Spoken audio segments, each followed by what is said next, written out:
বল করতেছেন, ওষুধ কিনে দিচ্ছেন, আপনার সাথে তো আত্মীয়তার কোনো সম্পর্ক নাই? না না, আমার রক্তর কোনো বাঁধন্য।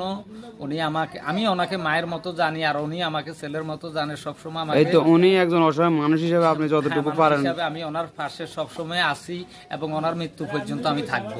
আচ্ছা এটা হলো আমার আচ্ছা, আলহামদুলিল্লাহ। জি খালা, আপনি বলেন এই যে আপনার কি কোনো ছেলে নাই? যে না, আমার কোনো ছেলে মেয়ে ছেলে মেয়ে কেউ নাই? কেউ নাই। আপনার নাম কি? নাম বলেন। আমার নাম হচ্ছে নুরজাহান বাড়ি। নূরজাহান। আপনার স্বামীর নাম? আমার স্বামীর নাম হচ্ছে দিল মোহাম্মদ।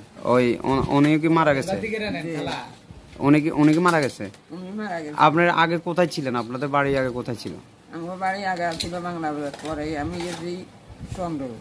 জি চন্দ্র যাই এনে এই জায়গাতে আমার বিয়ে হয়েছে। জি আচ্ছা এই জায়গাতে এখন আমি আজকে 10 বছর চলে যাচ্ছি। জি আচ্ছা। আর স্বামী না থাকার কারণে?